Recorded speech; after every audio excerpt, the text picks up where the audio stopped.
Μια κάρτα έτσι ώστε να δώσουμε και τροφή για συζήτηση. Λοιπόν, η κάρτα αυτή κρούει τον κόδωνα του κινδύνου και λέει τα εξής: χαμηλές επιδόσεις στα μαθηματικά βάσει της κοινωνικο-οικονομικής κατάστασης των μαθητών. Και είναι λίγο δύσκολο εγώ να τη διαβάσω από εδώ, είναι πολύ μικρά τα γράμματα, δεν ξέρω αν μπορεί να με βοηθήσετε από το control στο τι λέει κάτω. Λοιπόν, το 2022 βέβαια, αλλά φαντάζομαι ότι τα στοιχεία μπορεί να μην έχουν αλλάξει. Θα μας πείτε εσείς που είστε ειδικοί. Χαμηλές επιδόσεις λοιπόν στην κατανόηση κειμένου στην Ελλάδα 37,6%. Στην Ευρωπαϊκή Ένωση 26,2%. Στα μαθηματικά 47,2%. Στην Ευρωπαϊκή Ένωση 29,5%. Στις φυσικές επιστήμες 37,3%. Σε σχέση με την Ευρωπαϊκή Ένωση που είναι 24,2%. Θα τη δούμε μετά την κάρτα για να μην διαβάζω απλώς νούμερα. Θα ξεκινήσουμε τη συζήτησή μας και θα τη δούμε αργότερα.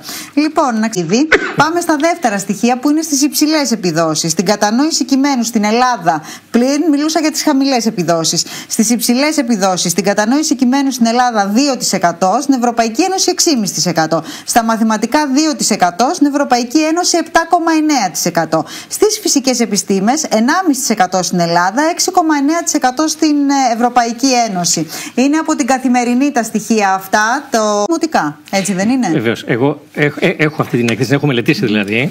Διάβασα και το ρεπορτάζ της Καθημερινής και έχω να συμφωνήσω στο εξής, ότι είναι πολύ παραγωγικό. Θα προσπαθήσω λοιπόν μέσα από και μελέτη της συγκριτικής παιδαγωγικής, όπου δίνει κάποια στοιχεία, να πω μερικούς από τους παράγοντες. Η ίδια έκθεση, σε μια σελίδα, στη σελίδα, όποιος μπορεί να τη δει, στη σελίδα 8, για την προσχολική εκπαίδευση, η οποία προσχολική εκπαίδευση είναι καθοριστική από όλους τους παιδαγωγούς, ψυχολόγους, κοινωνιολόγους της εκπαίδευσης. Είναι καθοριστική για την εξέλιξη του παιδιού. Η Ελλάδα... Αναφέρεστε στα νηπιαγωγεία, να το πούμε. Ακριβώς. Έτσι, στα προνήπια και στα λοιπά. Αλλά και στην πρώιμη 0 έως 3, ακόμα και στο 0 έως 3, είναι τραγικά κάτω από το μέσο ευρωπαϊκό. Δηλαδή, πάνω από 3 χρονών, η συμμετοχή το 19, όπου έγινε τότε, το 18 με συγχωρείτε, υπήρξε η διετής υποχρεωτική προσχολική αγωγή, 4-5 ηλικίες, και το 19 η Ελλάδα είχε το 68,8 σε αυτή τη βαθμίδα, ενώ το μέσο ευρωπαϊκό ήταν στο 93. Επειδή αναφέρεστε στην προσχολική ηλικία, στην προσχολική εκπαίδευση. Ακριβώς. Επειδή είναι κομβική και η βάση μου. Γιατί υπάρχουν όμως και κάποια άλλα στοιχεία. Ότι ας πούμε στα ιδιωτικά νηπιαγωγεία αυξήθηκαν πάνω από 50% οι μαθητές τα τελευταία 3 χρόνια.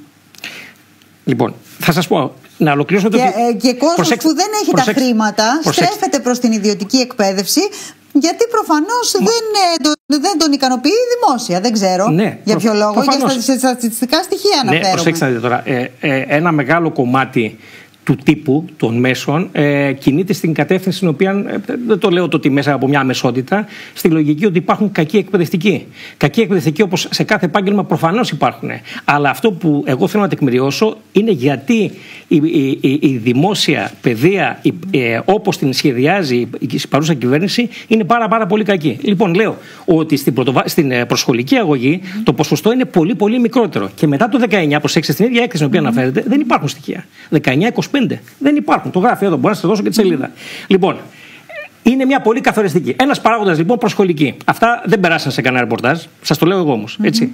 Σας το λέω εδώ, η ίδια έκθεση. Όχι εγώ. Λοιπόν, δεύτερο θέμα. Όπως είπε και ο προηγούμενος συνομιλητής, τα προγράμματα. Υπάρχουν προγράμματα, προγράμματα σπουδών από το 2021, τα οποία όμως αντιστοιχούν σε βιβλία από το 2006. Τα βιβλία που έχουμε είναι από το 2006. Δηλαδή, σας λέω τώρα το πλέον απλό, στην εποχή της τεχνητής νοημοσύνης και της ταχύτητας και της εικόνας, τα παιδιά βλέπουν, ας πούμε, έναν υπολογιστή. Σας λέω την πιο απλή εικόνα. Έναν υπολογιστή, ο οποίος είναι σαν και αυτούς που είχαμε εμείς. Εγώ είχα στα νιάτα μου, ας πούμε, σαν ένα μπαούλο, ας πούμε, και μου λέει, κύριε, τι είναι αυτό?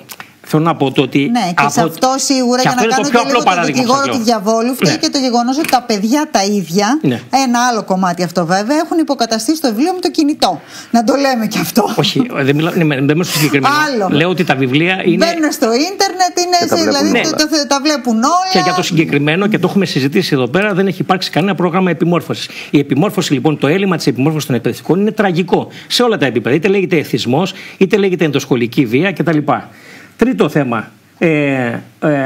ότι ο τρόπος με τον οποίο τα προγράμματα σπουδών, αυτά τα οποία υπάρχουν, καινούργια το 2021, προγράμματα σπουδών όλων των μαθημάτων, τα παλαιότερα ήταν του 2003, συνεχίζουν να είναι της παθητικής μάθησης. Είναι αυτό το οποίο είπε προηγουμένως ο συνάδελφος από τη δευτεροβάθμια, ότι της απομνημόνευσης. Τα προγράμματα όλα τείνουν σε μια λογική απομνημόνευσης και όχι κριτική σκέψη. Άρα λοιπόν, ενώ παιδαγωγικά το ζητούμενο είναι η ενεργητική μάθηση, εμείς κινούμεθα και με τα καινούρια σε εισαγωγικά προγράμματα στα πλαίσια της παθητικής μάθησης, της απομνημόνευσης.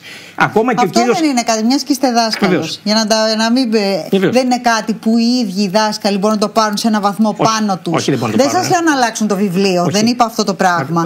Λέω να βρουν τρόπο να περάσουν στο μαθητή. Όχι, δεν μπορούν να το βρουν. Γιατί δεν είναι μόνο τα βιβλία να αλλάξουν, είναι το πρόγραμμα σπουδών. Είναι όλη η κατεύθυνση τέτοια. Καταλάβατε ότι δεν εννοώ αυτό. Να υπάρξει μεταδοτικότητα έτσι ώστε ο μαθητής να βρει το κίνητρο να παρακολουθήσει αυτό που λέει ο δάσκαλός του. Κοιτάξτε, εγώ έχω τελειώσει, ας πούμε, λέμε τώρα έτσι, άσχετο ότι όπως υπόθηκε πριν, πράγματι τα ποσοστά αυτομόρφωσης είναι συντριπτικά μεγάλα. Όπου βρίσκουν οι δάσκαλοι, ό,τι μπορούν όμως. Λοιπόν, σε μια σειρά από αντικείμενα δεν μπορεί ο δάσκαλος να πληρώνει καταρχήν. Έτσι. Δεν μπορεί να πληρώνει συνέχεια και να πηγαίνει να επιμορφώνεται. Η διάθεση υπάρχει.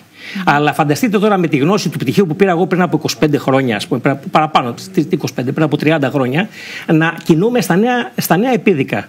Δεν μπορεί να έχουμε τέτοια απέτηση ώστε να κάνει την επιστημονική, ας πούμε, υπέρβαση μόνος του ο δάσκαλος, όταν το επίσημο κράτος δίνει 2,66 το καθάριστο του εθνικού προϊόντος για την παιδεία. Είμαστε ο πάτος της Ευρώπης. Οι Βούλγαροι ήταν πάνω από εμάς, ήταν κάτω από εμάς, με συγχωρείτε, και τώρα έχουμε το μέσο ευρωπαϊκό για το καθάριστο του εθνικού προϊόντος είναι 5. Αν δούμε τους Σκανδιναβούς, θα ζαλιστούμε 7-8. Λοιπόν, είναι μια άλλη πραγματικότητα τελείως. Ωραία. Άρα θεωρείτε ότι η λύση που κρύβεται. Και να σας πω και ένα παράδειγμα. Έψαξα λοιπόν να βρω ποιοι βγήκαν πρώτοι. Η Ελλάδα ήταν 44η λοιπόν στο διαγωνισμό της Πίζα. Πρώτη είναι η Σιγκαπούρη.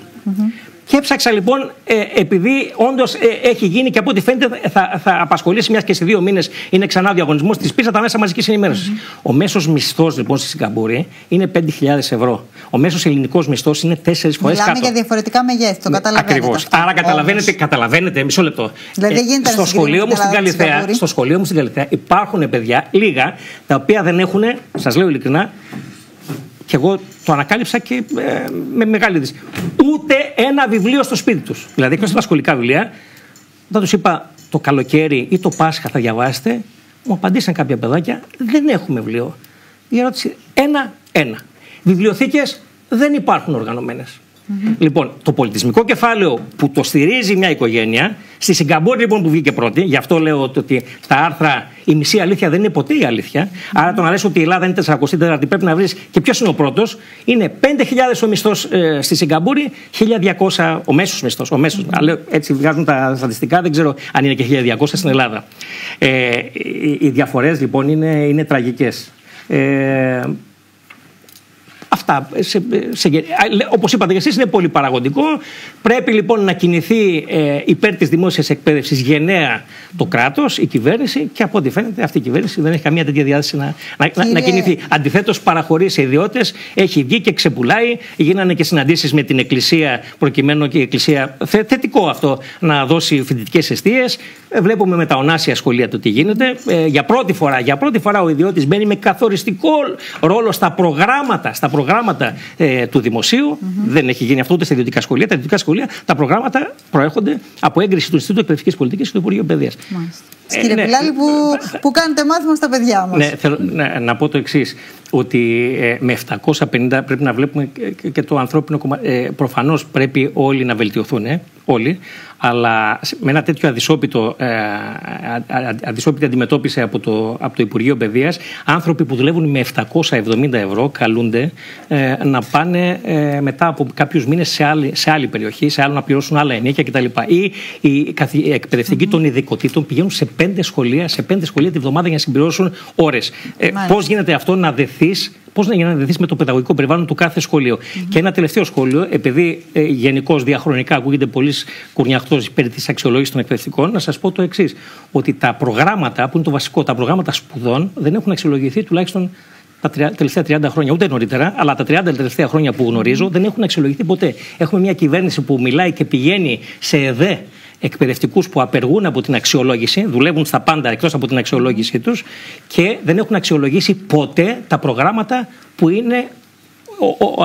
Μας δείχνουν την απόλυτη, τις τροχές των μαθημάτων και τις οδηγίες στα μαθήματα που διδάσκουμε. Να σας ευχαριστήσω και τους δύο πάρα πολύ για τη συζήτηση που είχαμε. Να είστε καλά, καλή συνέχεια. Επίσης.